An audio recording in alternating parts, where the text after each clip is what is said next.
오늘 말씀은 가이사랴에서 2년 동안 바울이 잡혀 있었어요.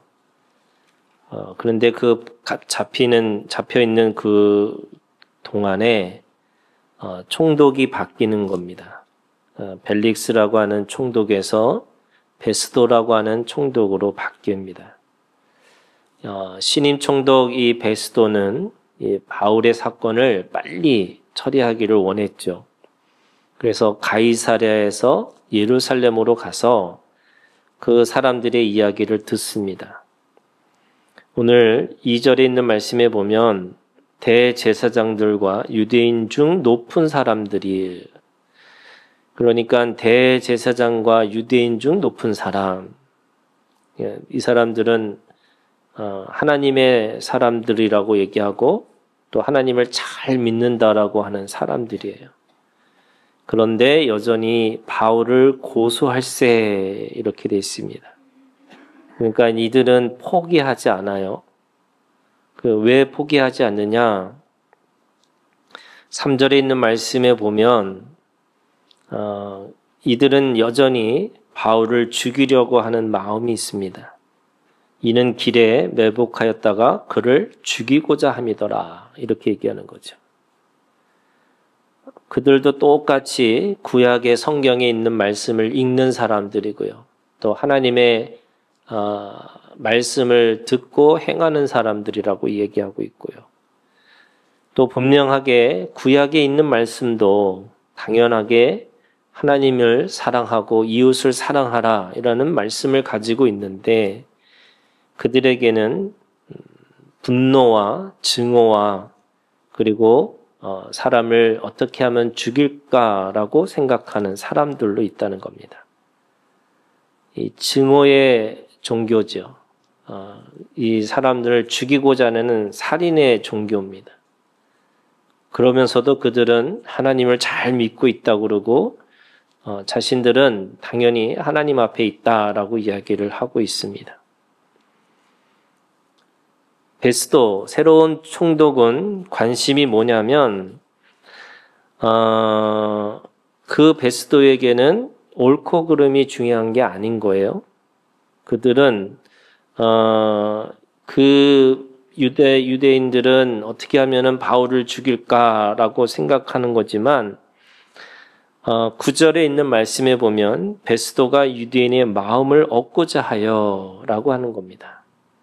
여전히 문제를 어떻게 바라보고 있냐면 정치적인 입장에서 보는 거예요.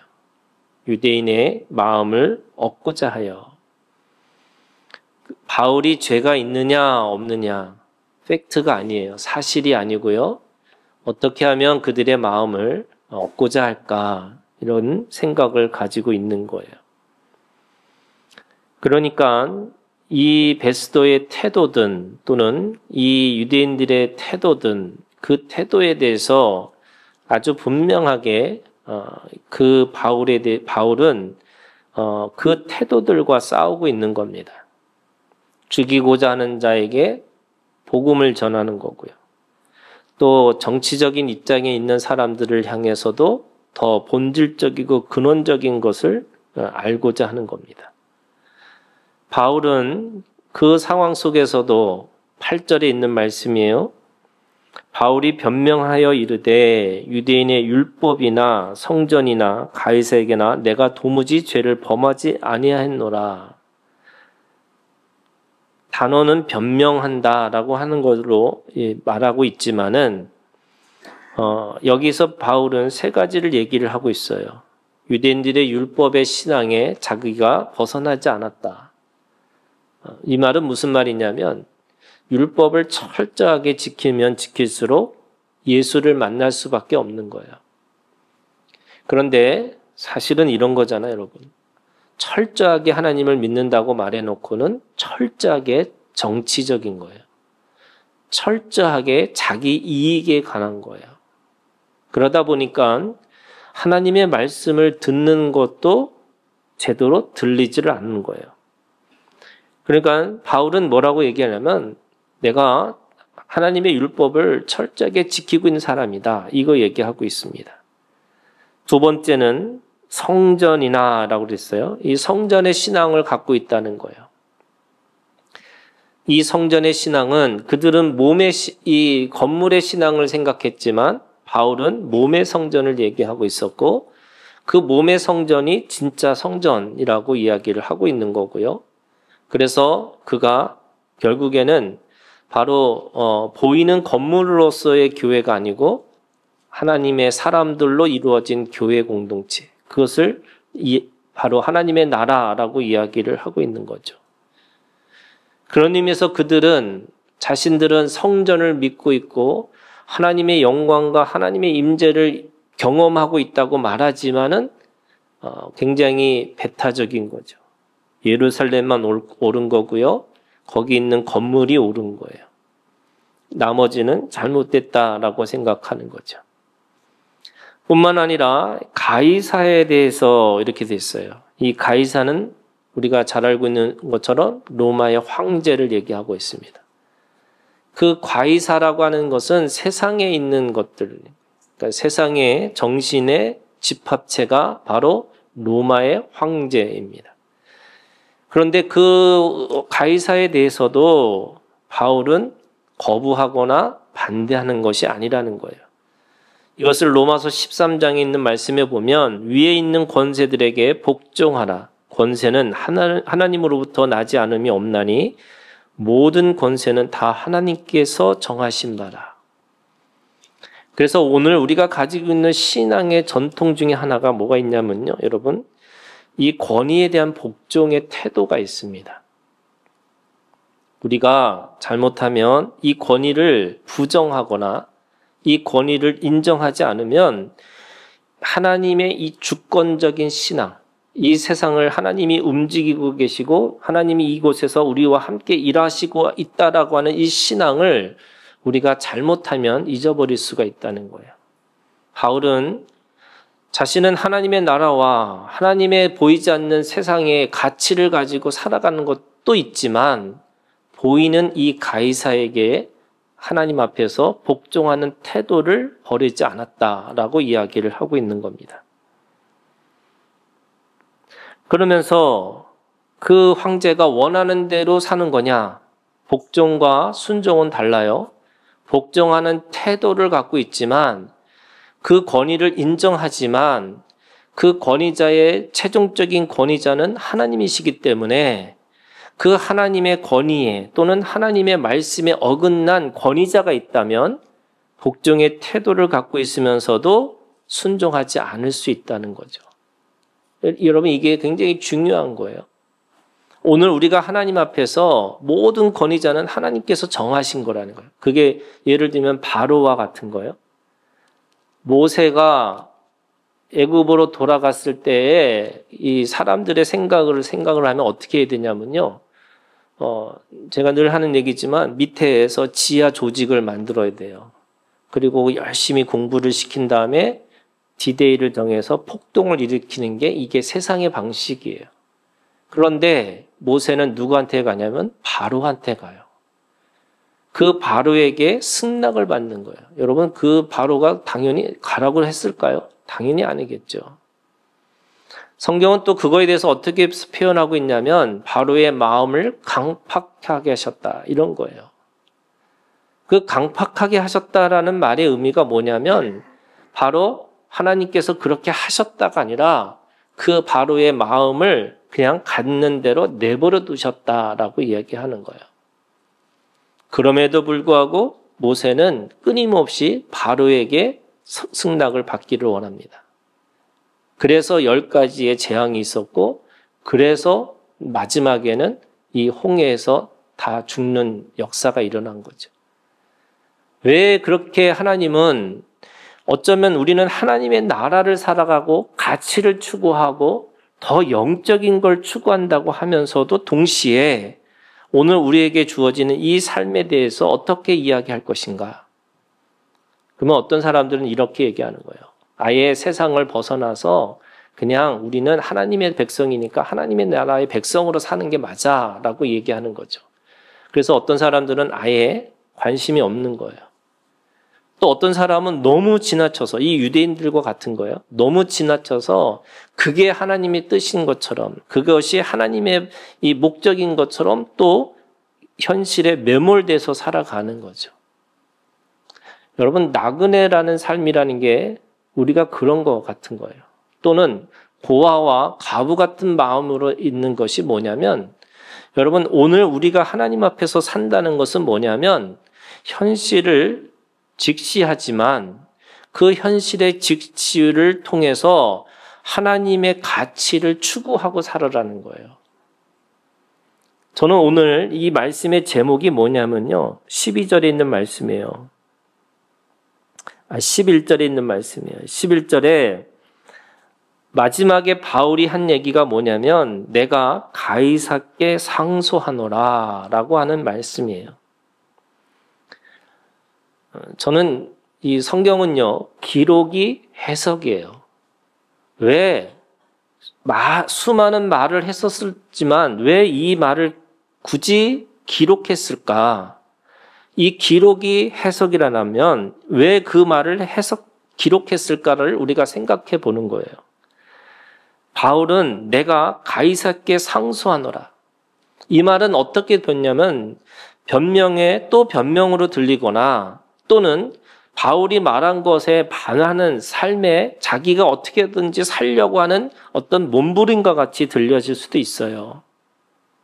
예를 들면 여러분, 우리가 잘 알고 있는 것처럼 고린도전서 6장에 있는 말씀에 보면 바울은 아주 분명하게 얘기를 했어요. 뭐라고 얘기를 했냐면, 세상의 법정에 가서 상소하지 말라고, 재판하지 말라고 그랬어요. 그런데 오늘 자기가 살려고 지금 내가 가이사에게 상소하였으니, 그러니까 상소하노라 라고 얘기하고 있는 거잖아요. 그러면 이 지금 바울의 가지고 있는 이 고백이 고린도 전서 6장에 있는 말씀과 사도행전 25장의 이 말씀이 부딪히는 건데, 이게 도대체 뭘까?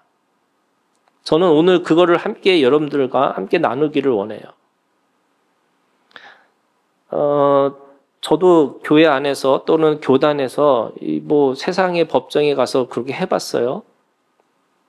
근데 그때마다 저한테 변호사들이 저한테 그쪽에 있는 사람들이 저한테 답장 준 게 하나가 뭐냐면 바로 고린도전서 6장에 있는 말씀이에요. 세상의 법정에다가 상소하지 말라고 했는데 내가 상소했다는 거예요. 고발했다는 거예요. 그러면 오늘 우리가 이게 지금 만약에 바울이 이렇게 얘기하는 게 맞는 거죠. 8절에 있는 말씀에 변명이 세 가지였잖아요. 유대인의 율법이나 성전이나 가이사에게나. 유대인의 율법이나 성전은 신앙에 관한 것들이에요. 그런데 마지막에 세 번째가 이 가이사에게나 라고 하는 말이 왜 들어가 있을까? 저는 오늘 이 믿음이라는 게요, 우리가 가지고 있는 것이 영적인 거예요. 가치예요. 그럼에도 불구하고 내가 땅을 딛고 살아가는 사람이기 때문에 그 땅의 이야기를 하고 살 수밖에 없어요. 그러면 땅이 우리가 어디까지 할 수 있는지, 어디까지 못하는지를 우리가 스스로, 우리가 늘 믿음으로 그거를 바라보고 있어야 되는 거예요. 우리가 예를 들면 세상의 방법을 어디까지 쓸 수 있는지, 우리가 어떤 행동을 할 때마다 그것이 어디까지 우리가 할 수 있는지를 우리가 봐야 되는 거예요. 여러분, 왜 이것이 중요하냐면 그런 거잖아요. 여러분, 뒤집지 않는 전병처럼 한쪽은 새카맣게 탔거나 한쪽은 아예 익지도 않는 그런 뒤집지 않는 전병과 같은 삶을 살아간다는 거예요. 예를 들면 정치에 아예 무관심한 거예요. 저는 여러분 그런 사람들 봤어요. 어떤 사람들이 봤냐면 아예 투표를 하지 않습니다. 왜 투표를 안 하냐면 그건 세속의 정부라는 거예요. 우리는 그 세속의 정부와 아무 상관이 없다라는 거예요. 그래서 아예 정치를 담을 쌓고 사는 사람들이 있어요. 반면에 여러분, 우리가 지금 너무나 잘 보고 있잖아요. 아예 정치와 종교가 하나가 됐어요. 그래서 누구를 지지해야 된다는 거예요. 그거를 내가 해야지만 하나님의 나라를 이룰 수 있다고 착각하는 거예요. 이게 뭐예요? 뒤집지 않는 전병과 같은 거예요. 한쪽은 너무 정치적인, 그래서 여러분 오늘 우리가 살아가면서 지금 한국 사회도 그렇고 모든 세계가요 다 두 쪽이 났어요. 너는 진보냐, 너는 보수냐. 맨날 하는 얘기가 그래요. 목회자들도 하는 얘기가 뭐냐면 너 진보냐 보수라는 거예요. 여러분 예수 믿으세요라는 말이 없어요. 예수보다 더 중요한 게 뭐예요? 정치예요. 이게 뒤집지 않는 전병과 같은 거예요. 저는 누구 편을 드는 게 아니에요, 여러분. 잘 생각해 보셔야 돼요. 오늘 우리가 하나님 앞에서 바울이 하나님 앞에서 하나님 앞에 산다는 게 내가 성전과 율법의 신앙을 가지고 있지만 가이사에게도 이렇게 얘기하고 지금 이 11절에도 내가 가이사에게 상소하노라 라는 말씀이 있다는 거예요. 바울은 철저하게 첫째 하늘과 둘째 하늘과 셋째 하늘을 봤던 사람이에요. 그리고 모든 것들을 영적으로 그것을 바라봤던 사람이에요. 그럼에도 불구하고 자기에는 가이사라고 하는 그 권위자를 인정하면서도 또 자기가 세상에 나가서 세상의 법정에 가져가지 말라고 하면서도 자기는 또 그 상소를 하는 일을 해요. 그것이 오늘 우리가 하나님 앞에서 어떻게 살아야 되는지를 보는 겁니다. 여러분 사도행전 23장 11절에 예수님이 그날 밤에 이렇게 말씀하셨어요. 주께서 바울 곁에 서서 이르시되 담대하라. 네가 예루살렘에서 나의 일을 증언한 것 같이 로마에서도 증언하여야 하리라. 자, 첫 번째가 이 말이 무슨 뜻이냐면요. 지금 로마로 가겠다라고 하는 것이 하나의 방편으로 가이사에게 상소하노라고 하는 것이 바로 바울에 가지고 있는 하나님의 예수님이 그의 23장 11절에 있는 말씀에 따르는 복종과 순종의 말씀이에요. 그게 고백이에요. 자, 이게 무슨 말이냐면 여러분 이런 거예요.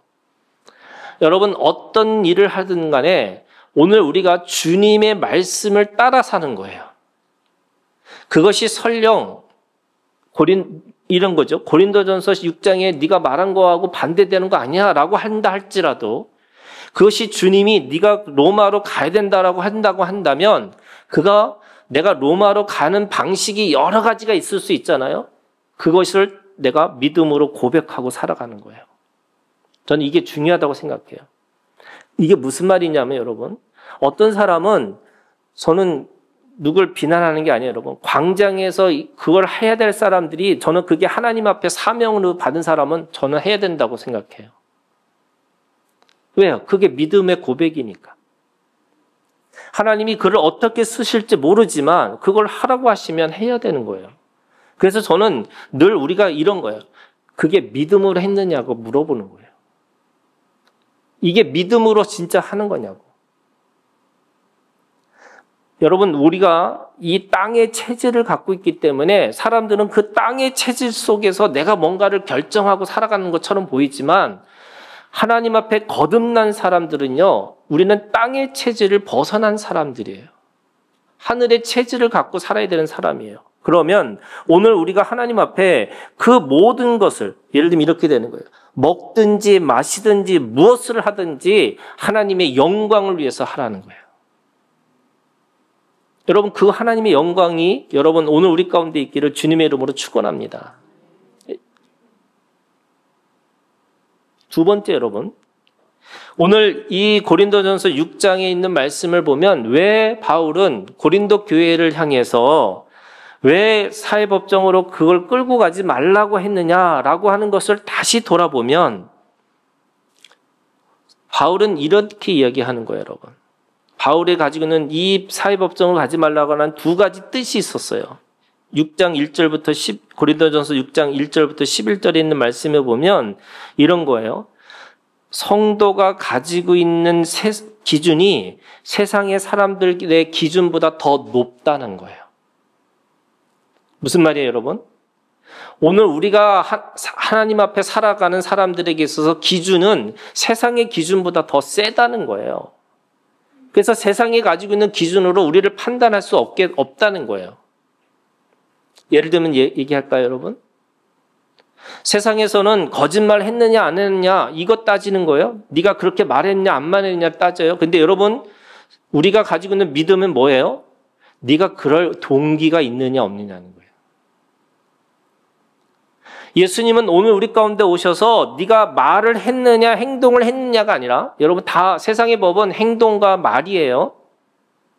그렇잖아요, 여러분. 행동하지 않는 어떤 것은 다 죄가 될 수가 없어요.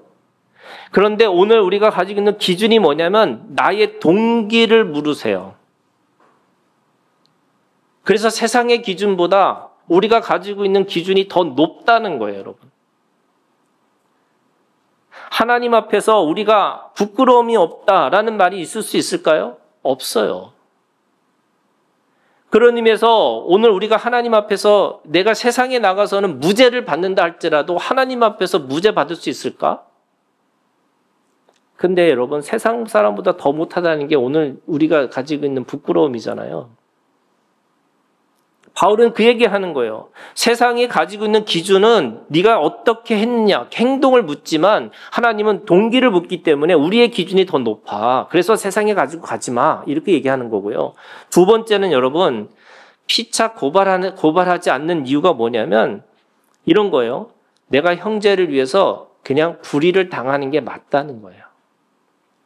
여러분 그게 고린도전서에 바울이 쓴 이 말씀이에요. 내가 그냥 사람들한테 네가 불의해라고 했을 때 그냥 불의한 걸 당하라는 거예요.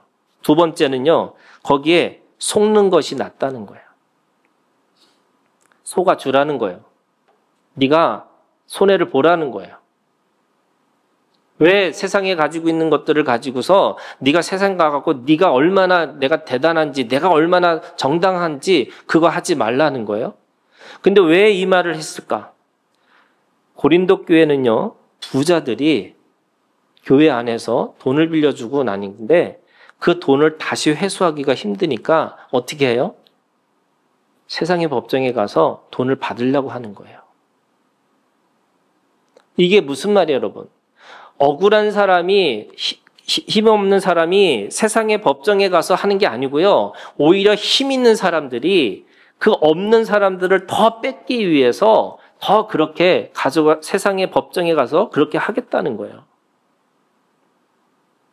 너무 여러분 아침부터 고발 고소 얘기를 들으니까 이 표정들이 다 어둡긴 한데, 여러분 나라와 나라의 갈등의 최고치가 뭐예요? 전쟁이에요.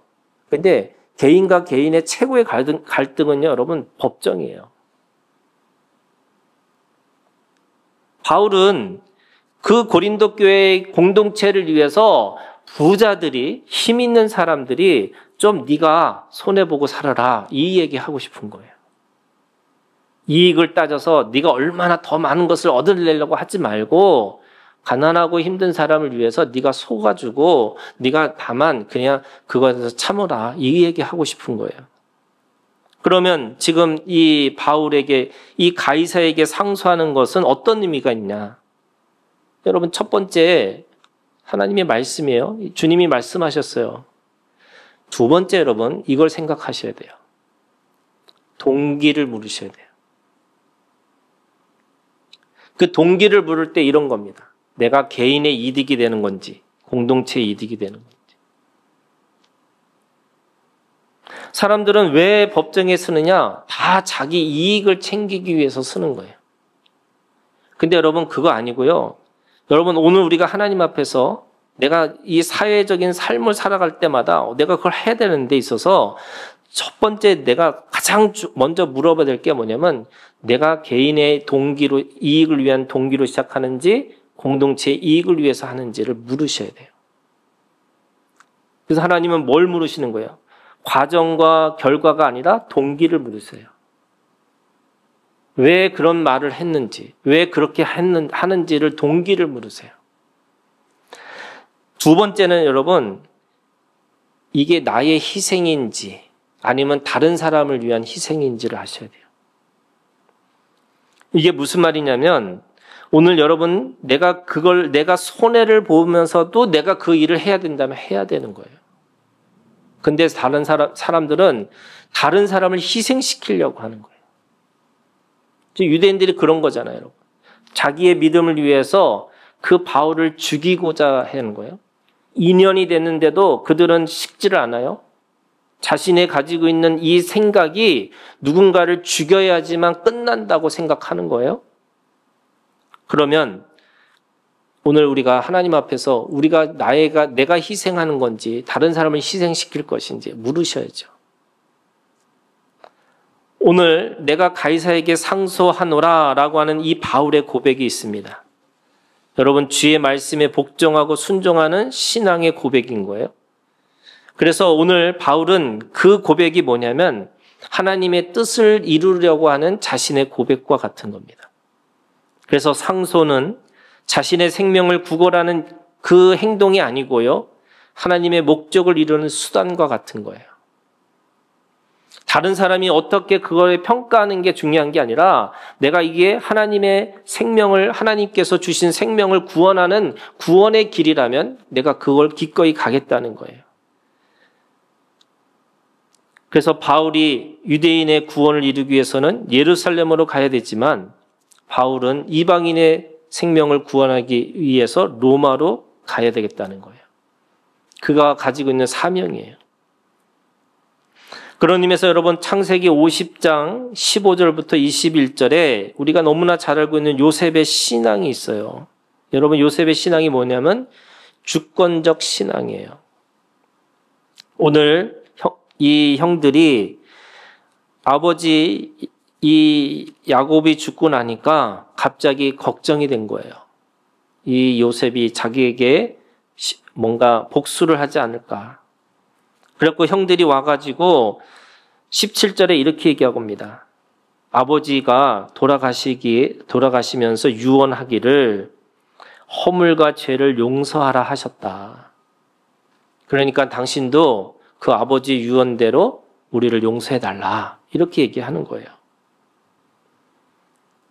그들이 죄를 졌었죠. 동생을 죽이고자 했고 또 그것 때문에 끌려가서 종살이 했고 그것 때문에 감옥에 살았던 요셉이에요. 사람들의 생각에는 그 요셉은 당연하게 원수를 갚아야 되는 건데 그 원수를 갚지 않고 오히려 17절 끝에 이렇게 얘기합니다. 그들이 그에게 하는 말을 들을 때 울었더라. 이렇게 얘기합니다. 왜 요셉이 그들의 말을 듣고 울었을까?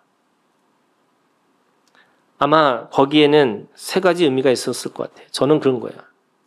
그 울음이 그 형들이 자신에게 와서 말로는 허물과 죄를 용서해달라고 그렇게 아버지 입으로 그렇게 얘기했지만 형들이 그렇게 사과하는 소리를 듣고 자신의 마음에 치유가 됐겠죠. 여러분, 성경 어디에도 요셉은 그 형들의 사건을 보면서 자신이 어떤 마음이 있었는지를 기록하지 않았어요. 그럼에도 불구하고 지금 오늘 이 말씀을 듣고 요셉은 울었더라 이렇게 얘기합니다. 그러면서 동시에 두 번째는 신뢰하는 거죠. 근데 그 신뢰가 뭡니까? 여러분, 하나님의 주권적인 하나님의 섭리에 대한 신뢰가 있는 거예요. 보이는 사람은 누구예요? 형들이에요. 그런데 그 보이는 사람들의 그 뒤에 누가 있었냐면 하나님이 계셨다는 거예요. 그래서 그 사건을 누구에게 보이는 사건이 아니라 그 뒤에 이면에 계신 바로 하나님의 주권을 그는 신뢰하고 있었던 거예요. 그래서 요셉은 뭐 했어요? 허물과 죄를 용서하는 것이 아니라 사랑하겠다는 거예요. 저는 여러분, 우리가 사랑할 수 있는 힘이 어디서 생겼을까? 제가 도덕적이고 윤리적이기 때문에 누군가를 사랑할 수 있는 힘이 생길까요? 저는 그렇게 생각하지 않아요. 우리가 가지고 있는 사랑의 힘이라는 건 뭐냐면 여러분, 하나님을 믿는 거예요. 이 역사를 주관하신 하나님을 신뢰하는 거예요. 그래야지 어떻게 해요? 미워하고 제거하고 배척하고 증오하고 그게 아니고요. 사랑할 수 있는 거예요. 요셉이 어떻게 그 얘기한 줄 아세요? 21절에 이렇게 얘기합니다. 당신들은 두려워하지 마소서. 내가 당신들과 당신들의 자녀를 기르리이다. 내가 책임지고 살겠다는 거예요. 그 믿음이 어디서 오는 거냐? 20절입니다. 오늘 이 요셉의 신앙이 20절이에요. 여러분 20절에 뭐라고 그러냐면 당신들은 나를 해하려 하였으나 하나님은 그것을 선으로 바꾸사. 여러분 바꾸시는 하나님이 계세요.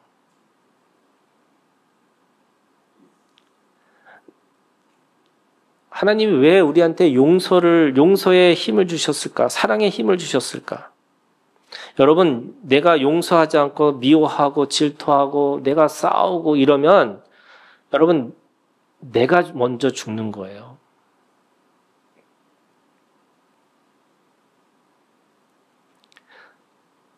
여러분, 우리는 죽으면 안 돼. 그죠?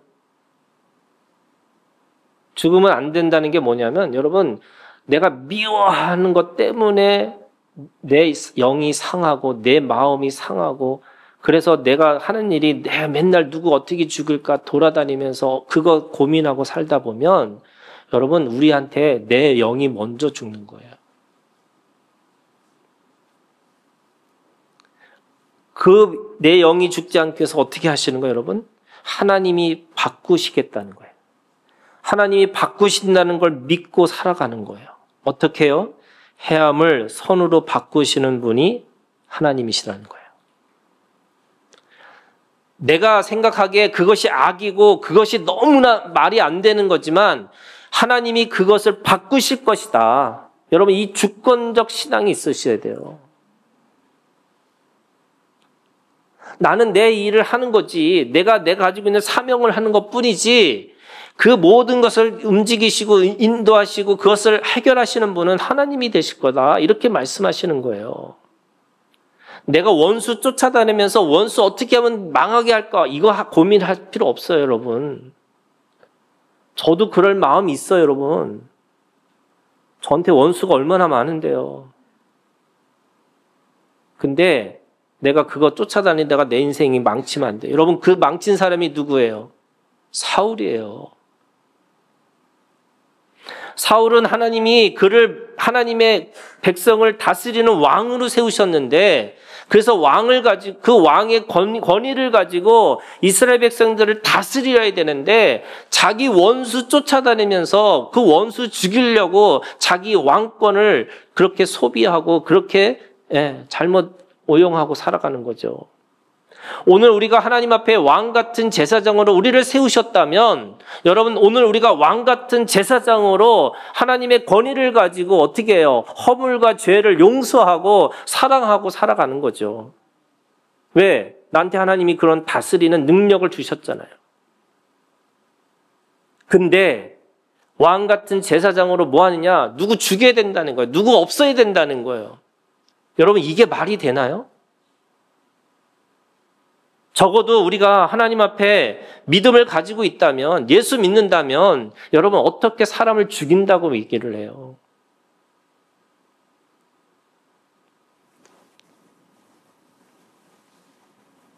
여러분 오늘 우리가 하나님 앞에 이 주권적 신앙이라는 건 하나님이 바꾸신다는 거예요. 하나님 바꾸실 거라는 거예요. 두 번째 여러분, 그러기 때문에 왜 하는 거예요? 왜 하나님이 그렇게 바꾸셔서 왜 하시게? 오늘과 같이 많은 백성의 생명을 구원하게 하시려 합니다. 오늘 하나님은 우리에게 생명을 구원하게 하시는 능력을 우리에게 주셨어요. 증오하고 미워해서 심판하는 자가 되는 게 아니고 그 많은 백성을 구원하시는 하나님의 주권적 신앙이 있기 때문에 오늘 우리가 그 죽음의 자리에서도 기꺼이 사랑하고 살아가는 거죠. 그래서 여러분 이런 거예요. 변명하고 설명하고 해명하고 사는 게 아니에요. 어떻게 해요? 고백하고 선포하고 사시는 거예요. 그 고백이 뭐예요? 바울이 그렇게 얘기했잖아요, 여러분. 내가 가이사에게 상소하겠다고. 왜? 그것은 내가 살겠다라는 의미도 아니고요. 내가 그것을 통해서 뭔가 내가 어떻게 변명하고 내가 어떻게 내가 잘 괜찮은지 설명하고 살려고 하는 게 아니고 바로 내가 그 로마로 가서 하나님의 복음을 전하고 하나님 앞에 그 증인으로 살겠노라고 하는 자신의 고백이에요. 여러분, 이 고백이 오늘 우리 가운데 있기를 주님의 이름으로 축원합니다. 그런 의미에서 여러분, 마지막으로 두려워하지 마세요. 악인이 얼마나 잘 사는지, 악인이 어떻게 그렇게 잘 나가는지 여러분 그것에 대해서 염려하고 두려워하지 마세요. 다 하나님이 하실 거예요.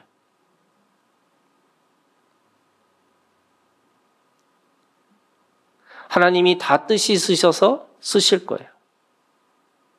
그러면 오늘 우리가 해야 될 일을 하셔야죠. 제가 그런 비유를 하나 들은 적 있잖아요, 여러분. 정말 급한 기도가 있어서 본당에 와서 기도를 하는데 마귀가 이 귀신들이 보여가지고 귀신하고 열심히 싸웠어요. 그래서 귀신을 내쫓아갖고, 야, 내가 이겼구나. 근데 뭐예요? 진 거예요. 왜 졌어요? 정작 중요한 기도를 하지 않았다는 거예요. 그럼 어떻게 해야 돼요, 여러분? 귀신이 있든 상관없어요, 여러분. 내가 중요한 내가 해야 할 일을 해야 되는 거예요. 벨릭스와 베스도와 또 황제와 유대인들의 그들이 어떤 입장, 정치적인 어떤 입장을 갖고 있느냐, 그거 아니에요, 여러분. 하나님이 나에게 맡겨진 그 사명의 일을 감당하고 살아가는 거예요. 누가 뭐라 하거든 내 일을 내가 하는 거예요. 그럼 어떻게 해요? 하나님이 하실 거예요. 하나님이 오늘 우리 가운데 하나님의 구원을 이루시겠다고 말씀하시는 거고, 오늘 우리가 그 안에서 살려면 두려워하지 마는 거예요. 세상의 어떤 것들에 대해서 마음을 빼앗기지 말라는 거예요. 세상에 가지고 있는 그 소리에 내가 마음을 빼앗겨서 하늘의 소리, 하나님의 말씀을 지키지 못하는 어리석음이 우리 가운데 있지 않기를 여러분 기도하셔야 돼요. 부당한 재판, 권력 앞에서 바울은 진실을 담대히 말하겠노라고 하면서 바로 내가 로마로 가겠노라 이거예요. 내가 상소해서 내가 꽤 괜찮은 사람인지를 내가 드러내겠다 이게 아니고요. 내가 그 자리에서 가서 죽을지언정 내가 로마로 가야 된다. 여러분, 오늘 두려움이 없는 이 신앙, 하나님이 주권적 신앙, 그래서 하나님이 하시고자 할 때에 오늘 우리가 하나님 앞에 사랑하고 용서하고 또 그 안에서 내가 하나님 앞에 그렇게 생명을 구원하는 그 일들을 감당하고 살아가는 오늘 우리가 되기를 주님의 이름으로 축원합니다. 기도하겠습니다.